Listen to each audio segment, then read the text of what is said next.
नमस्कार ओम। मैं professor doctor NP. Singh अपने इस YouTube के जीविता चैनल में आप सभी का स्वागत है। और आज योग के एक बहुत ही महत्वपूर्ण आसन है जिसे हम सर्वांगासन कहते हैं, उस पर हम लोग आज चर्चा करेंगे। सर्वांगासन, जो कि हम लोग बहुत बार अंग्रेजी में हम लोग इसका उच्चारण थोड़ा अलग ढंग से करते हैं, सर्वांगासना कहते हैं, लेकिन ये शुद्ध जो शब्द है वो संस्कृत का है और इसका शुद्ध उच्चारण है सर्वांगासन। और ये सर्वांगासन 3 शब्दों से मिलके बना है, सर्व, अंग और आसन। सर्व मतलब एंटायर, संपूर्ण, अंग मतलब शरीर के भाग, और आसन मतलब हमारे शरीर की अवस्था या पोजीशन या पोस्चर जो कह लीजिए। तो ये तीनों मिलके हमारे सर्वांगासन बनते हैं और इसका उच्चारण भी हम लोग सर्वांगासन करते हैं। और चूंकि इसमें वो सर्वांग है, इसका मतलब है कि यह आसन आपके शरीर के सारे अंगों को प्रत्यक्ष या परोक्ष प्रभावित करता है, लाभान्वित करता है और शरीर को मजबूत देता है। ये हमारे जनरली या साधारणतः हम लोग इसका उपयोग करते हैं तो लोग कहते हैं कि कंधे को पुष्ट करता है, मजबूत करता है। ये तो करता ही है, लेकिन इसके साथ ही साथ ये शरीर के संपूर्ण अंगों को प्रभावित करता है, मानस को मेरे को पुष्ट करता है, मस्तिष्क में एक अलग शांति प्रशांति का ये करता है। और इस तरह देखा जाए तो अगर हम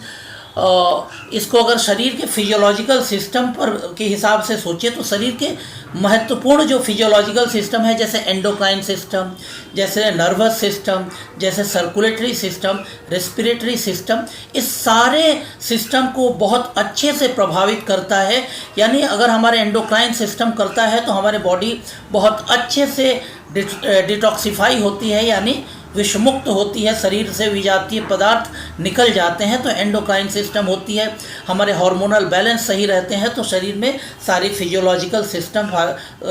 जो फिजियोलॉजिकल क्रियाएं हैं बड़े अच्छे से होती हैं।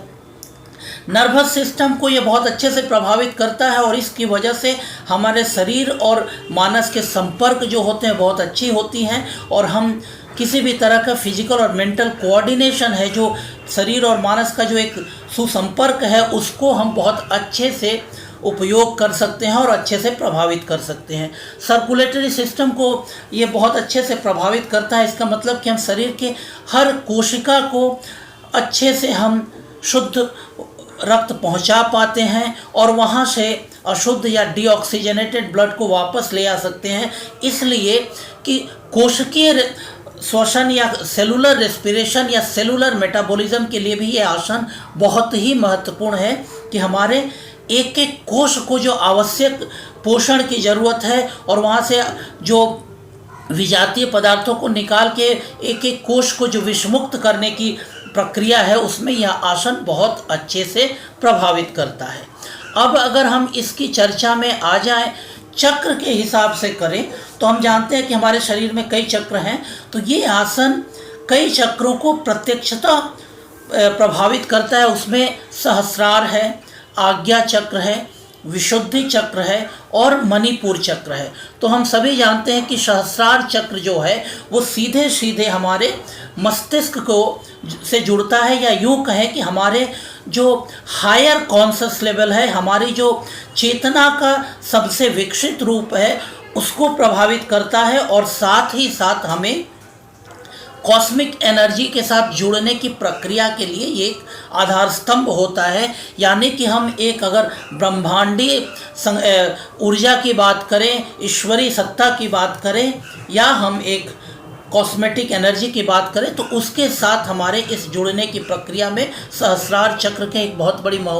भूमिका है और सहस्रार चक्र को यह आसन प्रभावित करता है। इसके अलावा आज्ञा चक्र, जो हम जानते हैं कि हमारे दोनों भौहें के बीच में होती है, और ये आज्ञा चक्र जब प्रभावित करता है ये आसन, तो सीधे सीधे हमारे अंदर के पिट्यूटरी ग्लैंड, पीनियल ग्लैंड और सभी को ये प्रभावित करता है। यानी कि हमारे मस्तिष्क की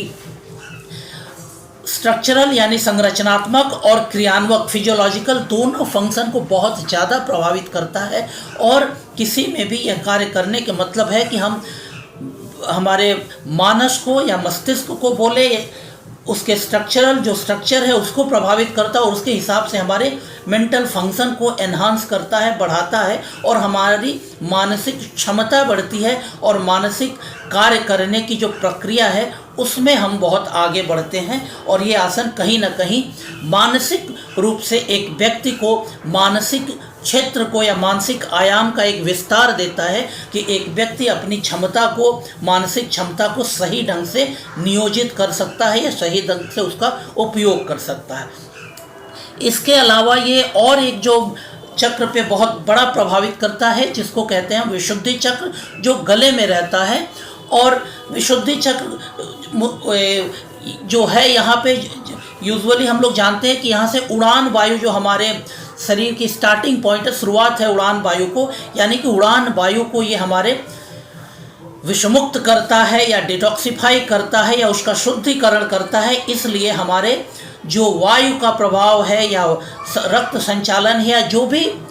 ऊर्जा का प्रभाव हमारे मस्तिष्क की तरफ है उसको विषमुक्त यह आसन करता है। यानी कि यह आसन सिर्फ और सिर्फ शारीरिक स्तर तक नहीं करता है, शारीरिक स्तर तो करता ही है और मानसिक भी संरचनात्मक स्तर पर ही नहीं करता, उसके अंदर जो भी दोष हैं या जो भी विजातीय तत्व हैं उसको वो वहाँ से बाहर निकालता है। हमारे उड़ान वायु को प्रभावित करके हमारे मस्तिष्क को, हमारे मानस को विषमुक्त करता है और हमारे मस्तिष्क में ऊर्जा का संचार, प्राण का संचार और सकारात्मक प्राण का संचार, सकारात्मक रक्त का संचार यह आसन विशुद्धि चक्र के माध्यम से करता है। इसलिए हमारे मानस में जो भी रहता है, मानस के हर स्ट्रक्चर में शुद्ध प्राण, शुद्ध वायु और शुद्ध रक्त का संचालन होता है। ये विशुद्धि चक्र को प्रभावित करता है। और ये सबसे बड़ी बात ये है कि विशुद्धि चक्र जब आपके मानस को विकसित करता है, साथ ही साथ ये हमारे गले को भी प्रभावित करता है। इसलिए हमारे बोलने की क्षमता को, बोलने की प्रतिभा को और सुनने की प्रतिभा को भी प्रभावित करता है और साथ ही साथ हमारे अंदर उस आत्मविश्वास को ये बढ़ावा देता है या उस आत्मविश्वास को वो जागृत करता है जिससे हम समाज के बीच में, लोगों के बीच में हम अच्छे ढंग से अपने आप को प्रस्तुत कर पाएँ। यानी एक व्यक्ति के अंदर बहुत बार होता है वो थोड़े शाई होते हैं, थोड़े शर्मीले होते हैं, लोगों के बीच में थोड़ी घबराहट होती है। तो ये विशुद्धि चक्र का अगर हम स्टिमुलेशन करें, उसका उद्दीपन करें, तो उसमें क्या होता है कि एक व्यक्ति के अंदर उस बोलने की, न बोलने की या बोलने में घबराहट होती है या लोगों के बीच अपने आप को प्रस्तुत करने की या लोगों से संवाद करने की, कम्युनिकेट करने की में कभी कभी जो एक थोड़ी सी झिझक होती है, वो इस चक्र के माध्यम से हम उसमें उस चीज़ का और ज़्यादा विस्तार कर सकते हैं और उस दोष से व्यक्ति को बाहर निकाल सकते हैं। तो ये आसन उस चक्र के माध्यम को या उस चक्र को प्रभावित करके हमें, उस व्यक्ति को या जिस पर ये करते हैं, ये प्रक्रिया को भी प्रभावित करती है और धीरे धीरे वो व्यक्ति जो पहले बहुत रिजर्व या बहुत अंतर्मुखी रहता था वो बड़ी बहिर्मुखी हो जाते हैं और समाज में, लोगों के बीच में अच्छे ढंग से अपने आप को प्रस्तुत कर सकते हैं। इसके अलावा यह चक्र मणिपुर चक्र को भी प्रभावित करता है और मणिपुर चक्र हम जानते हैं कि मणिपुर चक्र जो है हमारे अग्नि यानी हमारे शरीर के नाभि में रहता है, जो हमारे मेटाबॉलिज्म को प्रभावित करता है, हमारे अंदर के अग्नि तत्व को प्रभावित करता है। यानी अग्नि तत्व को प्रभावित करता है, इसका मतलब है कि हम शरीर के अंदर जो भी ऊर्जा का स्रोत है या ऊर्जा की आवश्यकता है उसका नियोजन या उसका रेगुलेशन जो होती है वो यह मणिपुर चक्र करती है। और साथ ही साथ ऊर्जा का स्रोत हो, अग्नि का तत्व हो, सिर्फ मेटाबॉलिज्म खाने की ही चीज़ में ही नहीं होती है, भोजन में ही नहीं होती, हमारे विचारों में भी होती है, हमारी चिंता में होती है, हमारे चिंतन में होती है। जब कोई बात आती है, नई चीज़ आती है तो हम चिंतन करते हैं और उसमें से विश्लेषण करके निकालते हैं कि क्या सही है, क्या गलत है। तो ये जैसे हम खाने में मेटाबॉलिज्म करके, उपापचय करके जो शरीर के लिए आवश्यक है उसका अवशोषण होता है और बाकी विजातीय द्रव्य को हम बाहर निकालते हैं, तो उसी तरह मानसिक स्तर पे भी हमारे चिंतन में या कोई नए विचार में जब कुछ चाहिए आते हैं तो उसका भी विश्लेषण करके जो आवश्यक है, जो हमारे लिए ज़रूरी है, हम उस चीज़ को स्वीकार करते हैं, उसको अपने मानस में लेते हैं और बाकी चीज़ को हम अपने मानस से, अपने चिंतन से बाहर करते हैं। तो मणिपुर चक्र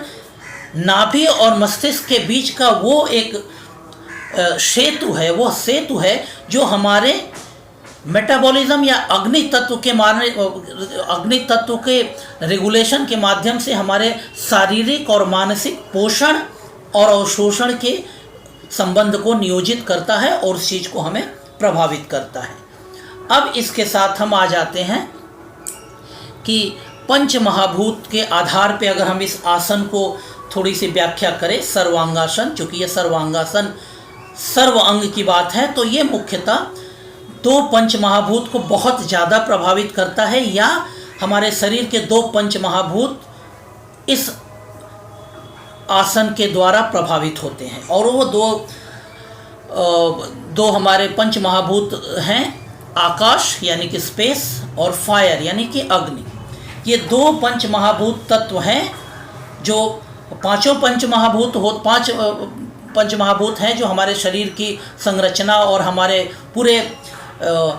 फिजिकल और मेंटल मेकअप में आवश्यक हैं। बट ये आसन हमारे इस दो तत्वों को बहुत ज़्यादा प्रभावित करता है या रेगुलेट करता है। जैसे कि मैंने पहले ही कहा कि ये हमारे मानस को बहुत ज़्यादा प्रभावित करता है यह आसन, और मानस को प्रभावित करता है इसका मतलब कि हमारे मानस के अंदर जो भी विजातीय या दूषित चीज़ है उसको निकालता है।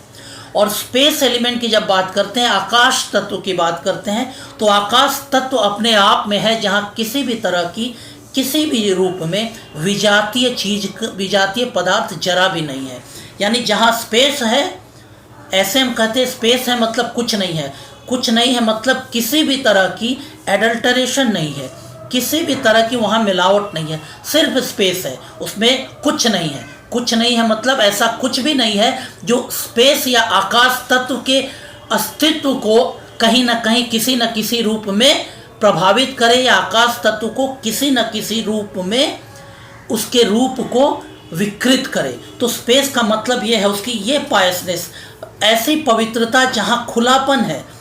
खुलापन इतना है कि उसमें और कोई चीज़ उसमें उसके रूप को किसी भी रूप में प्रभावित नहीं कर सकती है। तो स्पेस का मतलब वो है कि हमारे शरीर में जो कुछ भी है, प्रकृति ने जिस रूप में हमें दिया है, उस चीज़ को अगर हम उसी रूप में रखते हैं और उसको किसी भी तरह के विकृति से बचा के रखते हैं, तो हमारा मतलब है कि हमारे अंदर का आकाश तत्व इतना प्रभावित है, इस रूप में प्रभावित है कि हमारे शरीर में या मस्तिष्क में या हमारे वायु में या कहीं भी शरीर के किसी भी स्तर पर किसी भी तरह का विजातीय पदार्थ अगर जा भी रहा है, तो अगर स्पेस एलिमेंट हमारा संतुलित है, आकाश तत्व संतुलित है, तो वो उस विजातीय पदार्थ के अस्तित्व को अपने अस्तित्व के साथ जुड़ने नहीं देगा। तो ये आसन जो है हमारे इस आकाश तत्व को इतना ज़्यादा प्रभावित और इसका रेगुलेट करता है कि हमारे अंदर कम से कम इस तरह के विजातीय पदार्थ नहीं आते। अब आकाश तत्व की जब बात आती है, तो आकाश तत्व जब इतने ज़्यादा पायस हैं, इतने ज़्यादा पवित्र हैं और इतने ज़्यादा अगर विकृति से विमुख है या इतने ज़्यादा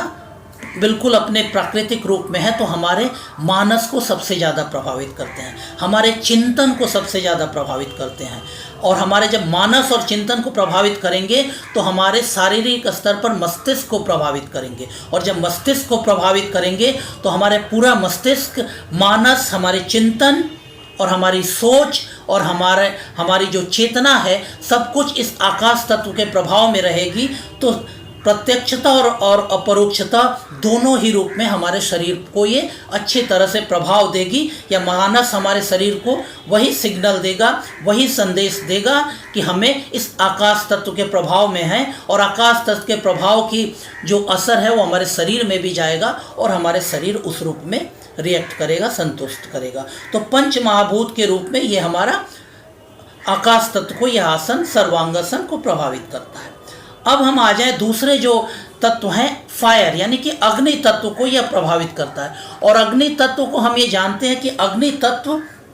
जहाँ भी आती है तो हम जानते हैं कि अग्नि तत्व, इसका मतलब है कि वो हमारे शरीर में जो कुछ भी जाता है उसको भस्म करती है, या उसमें से ऊर्जा या उसमें से जो आवश्यक पोषण है उसको निकालती है। तो अग्नि तत्व को साधारणतः हम लोग अपने पेट से जोड़ते हैं या अपने पोषण से जोड़ते हैं, लेकिन जब पोषण से जोड़ते हैं तो पोषण सिर्फ और सिर्फ शरीर की ही पोषण नहीं होती, पोषण के साथ हमारे चिंतन का भी पोषण होता है। इसलिए जो हम खा रहे हैं उसके पीछे भी हमारा चिंतन है, और जो हम खा रहे हैं उस चिंतन, खाने के पीछे भी चिंतन है और खाने के बाद भी चिंतन है। यानी हमारा अगर चिंतन है वो हमारे खाने को प्रभावित करता है, और जो हम खा रहे हैं वो भी हमारे चिंतन को प्रभावित करता है। यानी स्पेस और फायर, अगर हमारा आकाश एलिमेंट या आकाश तत्व अगर नियंत्रित है या रेगुलेटेड है तो वो हमारे फायर एलिमेंट को रेगुलेट करेगा, तो वो हमारे खाने का पोषण भी, खाने की चीज़ या हमारे फायर एलिमेंट वही चीज़ ग्रहण करेगा जो आकाश तत्व के अनुरूप हो।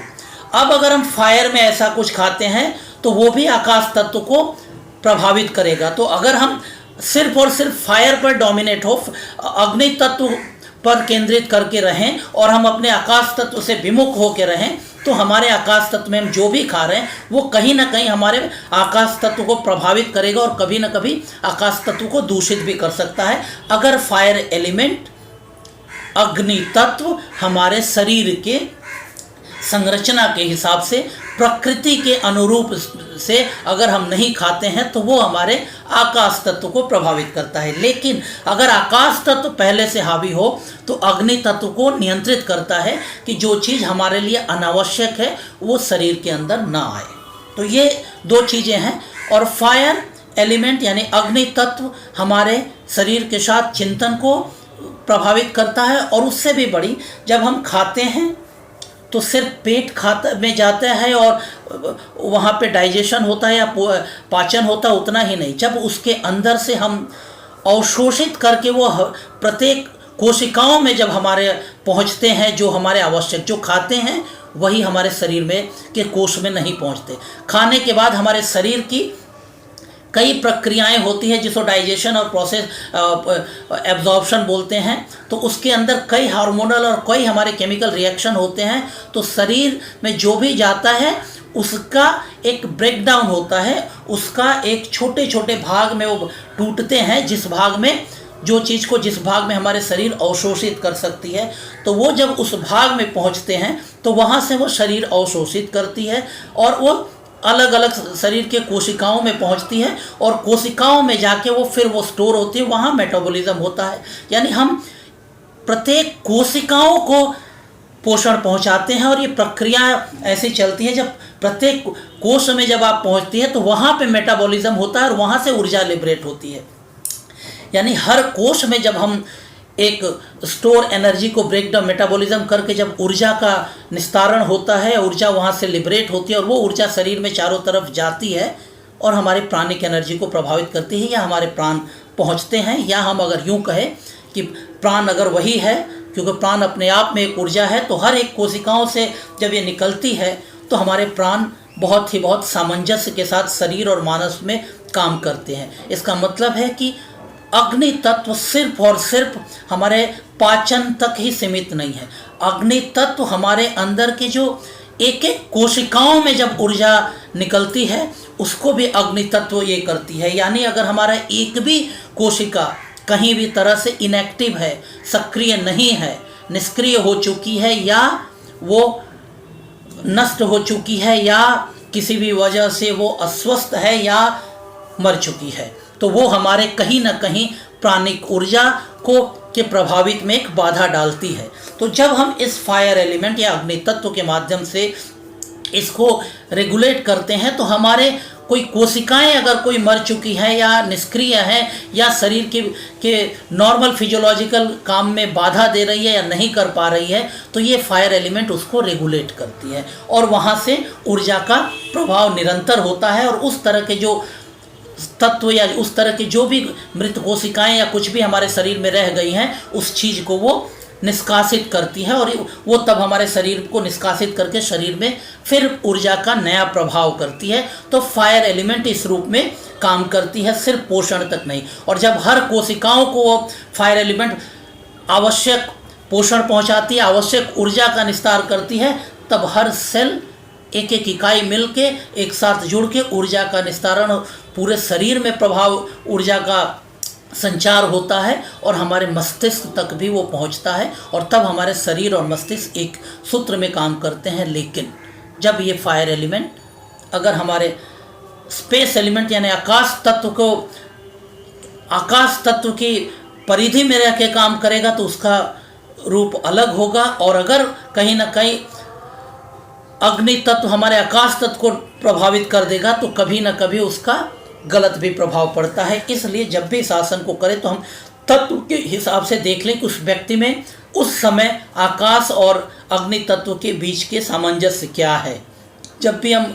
इस आसन को करें तो हम ये समझें कि अग्नि तत्व को निर्धारित करने के पहले हम चाहें कि हमारे आकाश तत्व भी निर्धारित रहे, ताकि आकाश तत्व इसको निर्धारित करे, रेगुलेट करे। आकाश तत्व अगर अपने पूरे स्वस्थ अवस्था में या प्रकृति के अनुरूप शरीर में है, तब अगर इस आसन के द्वारा अगर हम अग्नि तत्व को प्रभावित या स्टिमुलेट करते हैं तो हम ज़्यादा बेहतर रिजल्ट पाएंगे। तो ये जो था हमारा आज सर्वांगासन का ये एक पार्ट था, जहाँ हमने अभी इसकी व्याख्या की या इस पर चर्चा की कि इसका प्रभाव कहाँ कहाँ पड़ता है, चक्र के साथ इसकी क्या सुविधा है, चक्र इस पर कौन कौन से चक्र कैसे प्रभावित करते हैं, और पंच महाभूतों में कौन कौन से पंच महाभूत इसको देखते हैं। अगले भाग में हम लोग बिल्कुल अब आज के हिसाब से एनाटॉमिकल स्ट्रक्चर पे बात करेंगे, फिर हम उसके आसन को किस तरह हमें प्रभावित करते हैं और अलग अलग और विभागों पे बात करेंगे। तो आज के लिए इतना ही। आप लोगों को अगर ये अच्छा लगे तो बिल्कुल हमारे इस जीविता चैनल को सब्सक्राइब करिए, लाइक करिए, शेयर करिए और लोगों को पहुंचाइए, और अपनी राय फीडबैक भी दीजिए। और आगे आप किस तरह की चीज़ें जानना चाहते हैं बिल्कुल हमें लिखें, बताएं। और हम लोग वैदिक साहित्य और वैदिक विज्ञान को लेकर और वैदिक चिकित्सा विज्ञान को लेकर काम कर रहे हैं और आपके बीच आते रहेंगे। तो आज के लिए इतना ही। अगले एपिसोड में हम लोग इसके अगली कड़ी पर बात करेंगे। आज के लिए इतना ही। बहुत बहुत धन्यवाद। नमस्कार।